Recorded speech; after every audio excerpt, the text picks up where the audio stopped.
Hey crystal lovers, and welcome. In this video I want to chat with you a little bit about rainbow fluorite, and we're going to start that conversation by talking about fluorite in general a little bit, because not all of it can necessarily be called rainbow fluorite. So where did we get this name? Where does this come from? How can it be worked with? What's it good for? So rainbow fluorite is a specific type of fluorite that has multiple bands of color. So you can see here this green body of the crystal with some different colored stripes is usually pretty common of what you can expect when you see most rainbow fluorite. But fluorite itself comes in a huge variety of colors. So you can have green, you can have blue. This is a really intense blue fluorite, kind of a new find. You can also have combinations of those. So this is kind of a lavender color. We have a lighter lavender, pale lavender here. This one's from Mexico. And even yellow. This is from Africa. So you can see it comes in tons and tons and tons of different colors to begin with, but the fluorite that we specifically call rainbow fluorite is typically this material here, green with purple banding. Now it does range quite a bit. This one has, finer bands in it, but sometimes those bands are wider. And in many pieces, especially small tumbled pieces, think about if you had material that was like this, if you just had a smaller tumbled stone, it might be mostly or predominantly just one color. So in the crystal healing world, when we talk about stones that come in lots of colors, things like fluorite and calcite, we typically break down their properties by the color variety. So we might have different properties for purple fluorite than we do for green fluorite, but rainbow fluorite in particular is pretty cool because you get so many different colors all together. Now there are some types of fluorite that even include yellow. So here is a yellow fluorite with some colorful bands. So this would still be a rainbow fluorite because it has those, multiple colors throughout this piece as well. Even though it is a bit more yellow in color. And so these really vary based on the location. So fluorite in general is a great crystal for mental clarity, for intuition, and is also known as fluorspar. This is an older name for the stone, fluorspar, and it's just one of my favorite crystals because of this amazing range of colors that it displays, and also comes in different formations. You can find fluorite in more botryoidal shapes, bubble-like shapes, and also in, more cubic forms like this piece here, which is from the Cave in Rock, Illinois area. And that's actually really special to me, the fluorite from that area, which is in southern Illinois, because it was one of the first places that I ever went to kind of look for crystals. And my grandfather took me there when I was about 7 or 8 years old, I think 8 years old. And he showed me a closed fluorite mine where there was a big dump pile that people could kind of dig through a little bit. And I found, it's not very attractive, it's actually in my bedroom right now, but a rough piece of matrix rock with some fluorite on the surface, with some yellow and purple fluorite on the surface. So this has been one of my favorite crystals for a long time because of that experience. And I'm pretty sure all of the fluorite mines in Illinois are now closed, but fluorite is still found in many places across the globe. Some of the best and most beautiful fluorite, other than coming from Cave in Rock, Illinois, comes from Mexico, from England, and from China. And in fact, some of the really beautiful rainbow fluorite with these gorgeous bands comes from China, and it is just gorgeous. So I always like to share kind of an affirmation that you can use when you're working with your crystals. So if you had a piece of rainbow fluorite that you wanted to work with and you wanted kind of a focus for it, here's the affirmation that I've been using along with my rainbow fluorite.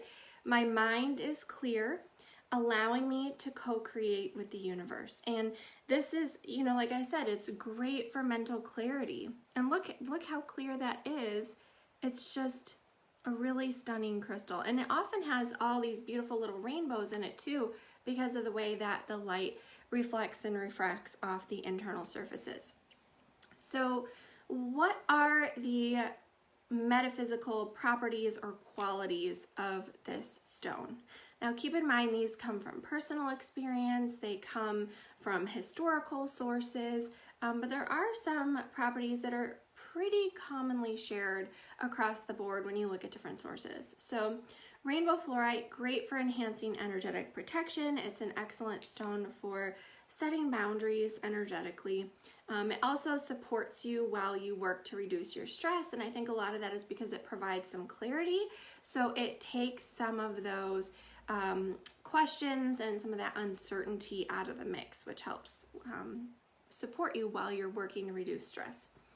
It also is great for transforming and transmuting energy.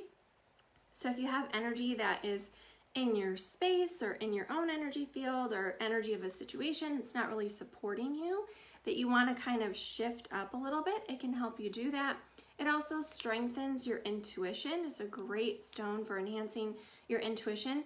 And it's been said to encourage accurate psychic readings. Now, I think part of that could be, again, because of the clarity that it helps promote. So it could be that it promotes some clarity in interpretation and that sort of thing. It's also said to promote or reveal the truth in a situation, so that could be helpful for doing readings as well. But one of the ways that I like to work with it is for self-confidence. It's also a great stone for just enhancing your self-confidence. And I love working with it for so many reasons, but clarity and confidence and intuition are kind of my go-tos. It's also said to promote objectivity. So again, I think that can be connected with the mental clarity. You're getting a fuller picture of things, that sort of thing. It comes in a range of colors. As you've seen, it can be clear, violet or purple, lavender, blue, green, yellow. You see it in all these colors, and in all these colors sort of mixed up together. It is related to the zodiac signs of Gemini, Libra, and Aquarius, and it's connected with the air element. So again, logic, intellect. It's a companion flower. I found a great companion flower for it is cherry blossom, and an excellent companion essential oil is lemon verbena.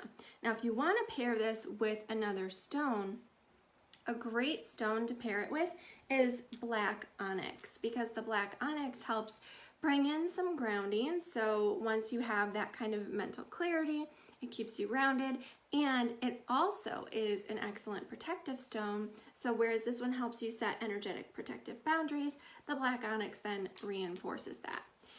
So it's a pretty cool crystal. It was once called the home of the rainbow. It's a stone of, again, amazing variety of color, of shape and formations, and a lot of people say that only tourmaline actually displays more color variety than fluorite. And I think, I don't know, that's debatable. Calcite is another one that shows a lot of color. There are a few others as well. Sapphires can really be in quite a range of color. Garnets as well, although we typically think of garnet as red.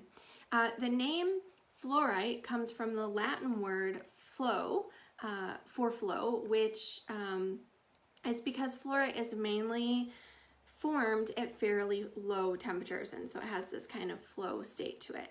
Because it is easy to melt, it has been shaped into melt and carve, I should say. I don't want to give you the impression it's melted and formed in these things, but because of that, the way that it was formed, it's really easy to carve because it has these strong planes of cleavage, and so it's easily cleaved among those planes, and because of that, it has been long carved and formed into figurines and things like drinking vessels, and some people even claim to have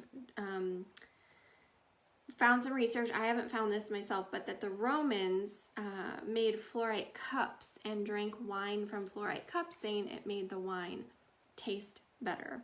So I am not so sure about that, and I'm just reaching down here because I mentioned it is very easy to carve, and I want to show you how much detail you can get in a fluorite carving. This is a little doe or a deer, and it is carved so well that there's even like the fur has been carved into it.